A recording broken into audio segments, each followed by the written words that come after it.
दोस्तों अभी यूपीएससी का प्रीलिम्स डिक्लेयर हुआ है तो उसके बाद में मैंने एक वीडियो अपलोड की थी। उसमें हम लोगों ने बात की थी कि बेसिकली रिजल्ट कैसा रहा, ठीक है, मतलब कि कितने यहाँ पर बेसिकली जो कैंडिडेट हैं उनके सिलेक्शन हो रहे हैं, तो उसके बारे में मैंने आप लोगों से बात की थी। तो जैसे ही वो वीडियो अपलोड की तो उसके नीचे बहुत सारे कमेंट आए कि सर मार्क्स क्या रहे, कट ऑफ क्या रहा और कब तक मार्क्स देखने को मिलेंगे। अगर मैं आप लोगों से यहाँ पर बात करूं पिछले 5 सालों का अगर कट ऑफ मैं आप लोगों को यहाँ पर दिखाऊं तो आप लोगों को पता है सारे के सारे जो मार्क्स हैं वो जब फाइनल रिजल्ट आ जाता है उसके बाद में देखने को मिलेंगे। जैसे अब की बार का कट ऑफ था 92 प्रीलिम्स का, लास्ट ईयर का था 2019 का 98, ठीक है। इसी के साथ में 2018 का था 98, 2017 का था 105 और 2016 का था सबसे हाईएस्ट कट ऑफ जो था 116। अगर इनमें सब में आप लोग मिलाकर देखोगे जो अब की बार का पेपर था वो इनमें सबसे ज्यादा आप लोगों को थोड़ा सा हाई लेवल का देखने को मिलेगा एनालिटिकल साइड में क्वेश्चन पेपर। तो इसलिए अब की बार का जो कट ऑफ है वो यही माना जा रहा है कि आप लोगों को लगभग मोटे मोटे तौर पर बोलूं तो 90 से नीचे ही आप लोगों को देखने को मिलने वाला है। और मार्क्स आप लोगों को कोई नहीं बता सकता जब तक कि फाइनल रिजल्ट नहीं आ जाता है। तो इसलिए अब आप लोगों को क्या करना चाहिए, तो ये बातें बेसिकली मैं आप लोगों को बताने वाला हूं जो कि बहुत ज्यादा इंपॉर्टेंट है। चाहे सिलेक्शन हुआ है चाहे सिलेक्शन नहीं हुआ है, ये पैटर्न आप लोगों को जरूर फॉलो करना है अगर रियलिटी में आप लोग यूपीएससी को लेकर सीरियस हैं। अगर सीरियस नहीं है तो फिर तो कोई बात ही नहीं है, फिर तो आप लोग अपने हिसाब से काम कर सकते हैं। पर लेकिन रियलिटी में अगर आप लोग सीरियस कैंडिडेट हैं और आप लोगों को सिलेक्शन लेना है तो जो बात मैं आप लोगों को बताने जा रहा हूं इसका आप लोग जरूर ध्यान रखिएगा और इसको इंप्लीमेंट कीजिए। आप लोगों को बहुत ज्यादा फायदा देखने को मिलने वाला है जब भी आप लोग अपना पेपर देने जाएंगे, जो अब की बार या फिर जो नेक्स्ट ईयर दे रहे हैं, तो आप अच्छे से इस चीज को थोड़ा सा ध्यान रखकर इंप्लीमेंट आप लोग को करना है। ओके, अगर आप लोग मेंस का सिलेबस उठाकर देखोगे तो आप लोगों के पास में एक काफी अच्छी अपॉर्चुनिटी है कि जो भी टाइम आप लोगों के पास में बचा हुआ है उसको पूरा अपने मेंस में लगा दो। अगर आप लोगों का प्रीलिम्स क्लियर हुआ है या फिर नहीं हुआ है, अगर रियलिटी में आप लोग एक सीरियस कैंडिडेट हैं और आप लोग चाह रहे हैं कि हाँ आगे आप लोगों को तैयारी करनी है, तो आप लोग चाह रहे हैं कि नेक्स्ट ईयर आप लोगों का जो बेस्ट एक तरीके से ईयर होना चाहिए, आप लोग चाह रहे हैं कि नेक्स्ट ईयर आप लोगों का सिलेक्शन होना चाहिए, तो आप लोगों के अंदर सीरियसनेस ही होनी चाहिए कि अब जो टाइम बचा हुआ है उसको कैसे यूटिलाइज करना है। जो कैंडिडेट सिलेक्टेड है उनका भी और जो सिलेक्ट नहीं हुए उनका भी, तो ये बेसिक आप लोगों का अब फिलहाल फोकस ही होना चाहिए क्योंकि नेक्स्ट जो प्रीलिम्स आप लोगों को होने वाला है वो आप लोगों को लगभग जून में देखने को मिलेगा, ठीक है। तो उस टाइम तक आप लोगों के पास में जो ये टाइम ड्यूरेशन बीच में बचा हुआ है इसका इफेक्टिवली अगर आप लोग यूटिलाइजेशन करना चाहते हैं तो ये मानकर चलो कि आप लोगों का भी जो मेंस है वो अभी आप लोगों का प्रीलिम्स के लिए मेंस आप लोगों को देना है। तो उस तरीके से अपने माइंड में अगर थोड़ी भी आप लोग सीरियसनेस लेकर आ सकते हैं, आसान नहीं है, बोलना आसान है, बोल रहा हूं वीडियो के अंदर एक अलग बात है, पर लेकिन आसान नहीं है। पर हाँ अगर आप लोग इसमें अपने आप को थाम पाते हैं, इसमें अपने आप को लगा पाते हैं सही डायरेक्शन में, तो आप लोगों के सामने यहाँ पर जैसे कि एसए हो गया, ठीक है, इसी के साथ में general study first second third fourth हो गया, आप लोग के 2 ऑप्शनल सब्जेक्ट हो गए, तो इन सब चीजों पर आप लोग काम कर सकते हैं रेगुलर। जैसे आप लोगों को पता है कि एसए हर वीक में एक आप लोगों को लिखने के लिए देता हूं द हिंदू डिस्कशन के अंदर में, उसको आप लोग कंटिन्यू रखिए। बाकी डेली 2 क्वेश्चन में आप लोग आंसर राइटिंग के देता हूं, एक करंट अफेयर का एक स्टैटिक का, उसको आप लोग कंटिन्यू रखिए। और जो आप लोगों को बेसिकली एथिक्स का मैं आप लोगों को जो केस स्टडी देता हूं हर वीकेंड में, उसको आप लोग करिए कंटिन्यू, ठीक है। ये सारी वो चीजें मैं आप लोगों को देता हूं जो बेसिकली यूपीएससी में क्वेश्चन पूछे जा चुके हैं ऑलरेडी। तो यहां पर यार इन सब चीजों में टाइम वेस्ट करने से ज्यादा बेटर होगा कि अपने टाइम को प्रोडक्टिवली यूटिलाइज करो, तो ये आप लोगों को ज्यादा बेटर रहेगा। वैसे अगर फिर भी आप लोग जैसे पूछ रहे थे कि सर कट ऑफ कितना रहने वाला है, तो मैंने आप लोगों को बोला था जैसे लास्ट ईयर का भी जो कट ऑफ था वो 92 था, ठीक है।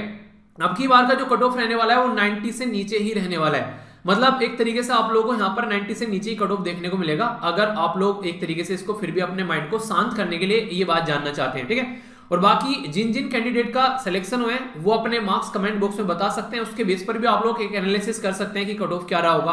तो यार सबसे इंपॉर्टेंट चीज ये होती है कि टाइम को कैसे यूटिलाइज करना है, ठीक है। तो ये टाइम एक बार हाथों से निकल गया तो फिर ये वापस नहीं आने वाला है। एक बार सोचिए उनके बारे में जिनका लास्ट अटेम्प्ट था, ठीक है, उनके ऊपर क्या बीत रही होगी और उनका सिलेक्शन नहीं हुआ होगा, ठीक है। तो कई सारे ऐसे बच्चे भी हैं जो फिलहाल इन सब चीजों के साथ में जूझ रहे हैं। आप लोग के पास में अटेम्प्ट है तो क्यों ना आप लोग उसका प्रोडक्टिवली यूटिलाइजेशन करें, इस तरीके से आप लोग चीजों को लेकर चलें।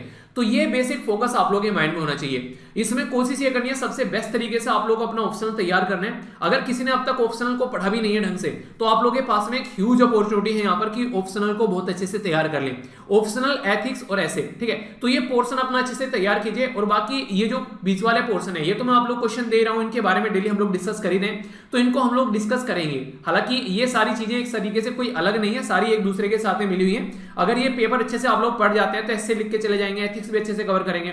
तो इसलिए न्यूज़पेपर को अपनी लाइफ का पार्ट बनाकर जरूर रखिए और रेगुलर अपने आप को अपडेट रखिए चीजों को लेकर, ठीक है। तो ये काम आप लोग करना है। और फिलहाल जो भी आप लोगों ने अब तक पढ़ा है, जिनका सिलेक्शन हुआ है, वो मैक्सिमम कोशिश करो कि आंसर राइटिंग को अपना टाइम दे सको। और इसी के साथ साथ में जो इंपॉर्टेंट बात यहां पर ये है कि आप लोगों को पूरा फोकस जितना 100% लगा सकते हैं आप लोगों वो अपना बेसिकली जो भी टाइम है, जैसे कि दीपावली आ रही है, त्योहार आप लोगों को देखने को मिलेंगे, उसमें से कटौती कर दो। पूरी जिंदगी त्योहार, पूरी जिंदगी दीपावली बनाओगे अगर एक बार सिलेक्शन हो जाएगा तो अपना पूरा फोकस सिलेक्शन पे लगा दो और फिर जिंदगी को अच्छे से एंजॉय करो। तो ये बात आप लोगों को माइंड में कहीं ना कहीं एक तरीके से बांध लेनी है, ठीक है। तो ये बात अगर आप लोगों ने एक बार को फिक्स कर ली तो आप लोग अपने टाइम को यूटिलाइज कर पाओगे, ठीक है। और यार देखो, आप लोग को देखो पता है, एक अच्छी बात पता है क्या लगी, जब कमेंट आप लोग के देख रहा था तो मैक्सिमम बच्चे एक दूसरे का प्रोत्साहन बढ़ा रहे हैं जिनका सिलेक्शन नहीं हुआ है, ठीक है। तो ये बड़ी पॉजिटिव एक चीज है, पूरा एसएलवी परिवार एक दूसरे के साथ में बंधा हुआ है। तो एक तरीके से अच्छे से पढ़ाई करो, देखो सिलेक्शन जरूर होगा अगर आप लोग एक तरीके से लंबे समय तक हार नहीं मानोगे, लगे रहोगे। और यूपीएससी यार देखो ऐसी चीज होती है कि इसको आप लोग ये नहीं बोल सकते कि एक बार में क्लियर हो जाएगा। किस तरीके का पेपर आ रहा है आप लोगों ने देखा होगा, पूरा एनालिटिकल पेपर था, ठीक है। उसमें भी बहुत सारे बच्चे जो हैं अच्छे से करके आए, पर लेकिन बहुत सारे ऐसे थे जो कि फैक्चुअल के ऊपर खेल रहे थे। तो स्टेट पीसीएस और यूपीएससी में थोड़ा सा डिफरेंस भी आप लोगों को देखने को मिलेगा। तो अपने कॉन्सेप्ट इस तरीके से क्लियर आप लोगों को लेकर चलने, ताकि पेपर चाहे आप लोग स्टेट पीसीएस का दें चाहे यूपीएससी का दें, उसमें आप लोग आसानी से उसको क्लियर कर सकें। तो इस लेवल पर आप लोगों को मेंटेन रखना है। और राइटिंग प्रैक्टिस तो यार एक तरीके से ब्रह्मास्त्र इसके लिए, अगर आप लोग उसको कंटिन्यू नहीं रखोगे तो फिर एक तरीके से आप लोग यूपीएससी की तैयारी नहीं कर रहे हैं। तो उसको नहीं छोड़ना है, चाहे कुछ भी क्यों ना हो जाए। डेली कम से कम एक आंसर लिखना ही लिखना है। और ये सारी चीजें आप लोगों को एक तरीके से हर एक इंसान बोलता हुआ नजर आएगा जिसका यूपीएससी में सिलेक्शन हुआ है या फिर जिसने सीरियसली कभी तैयारी किया है, क्योंकि पता है कि यूपीएससी में सिलेक्शन का मतलब है आंसर राइटिंग, ठीक है। प्रीलिम्स का हर्डल एक बार को इंसान पास करके ले जाता है, पर लेकिन आंसर राइटिंग जो है वो मेन होती है, क्योंकि इंसान आप लोग का चेहरा नहीं देख रहा है, आंसर आप लोगों का चेहरा उसको दिखाएगा कि हाँ ये इंसान कैसा सोचता है, इस इंसान का थॉट प्रोसीजर क्या है। तो इसलिए आंसर राइटिंग में कोई भी कोताही आप लोगों को नहीं बरतनी है। तो बिल्कुल अच्छे से कनेक्ट रहिए, जितना ज्यादा आप लोग अच्छे से चीजों को लेकर चलेंगे, एक भी दिन की क्लास आप लोगों को मिस नहीं करनी है, ठीक है। अच्छे से चीजों को एंजॉय करना है। और जो आज की नैनो मैगजीन है वो मैं कोशिश करूंगा कि मॉर्निंग में आप लोगों के लिए अपलोड कर देता हूं, ठीक है, क्योंकि अभी फिलहाल जो है आज टाइम नहीं मिल पाया चीजों के लिए। बाकी अच्छे से ध्यान रखिए यार, चीजों को अच्छे से लेकर चलिए, कोई भी टेंशन नहीं लेनी है। और जितनी जल्दी चीजों से रिकवर करके बाहर निकलोगे उतना ज्यादा बेटर है, ठीक है। जिसका सिलेक्शन नहीं हो थोड़ा सा अपने आप को एक मैनेज कर सकता है, थोड़ा सा अपने आप को बेसिकली यानी अपने आप को समझाने की कोशिश करो कि कहां पर क्या गलती रही है, उनको आइडेंटिफाई करने की कोशिश करो। और वही चाणक्य साहब की बात है कि अपनी गलतियों से सीखो, ठीक है। तो वो सारी चीजें होती हैं। और बाकी ये सारी चीजें देखिए, फिर से वही बोलूंगा, मैं बोल रहा हूं एक अलग बात है, पर लेकिन आप लोग इंप्लीमेंट करोगे, आप लोग को दर्द होगा अंदर से, तो उस दर्द को पार कर आप लोग को बेसिकली अपने आप को मैनेज करना है, ठीक है। तो एक छोटी सी बात थी, बाकी डेली दोनों वीडियो में आप लोग के लिए जो चीजें आती हैं उनको अच्छे से एंजॉय करिए। और जो भी मोटिवेशन कोड बताता हूं उसका बेसिक पर्पज ये होता है कि आप लोग अपने आप को थाम पाए, ठीक है। तो मिलता हूं नेक्स्ट लेक्चर में। बड़ों को नमस्ते, छोटों को प्यार, छोटी सी लाइफ एंजॉय करा। तब तक के लिए जय हिंद।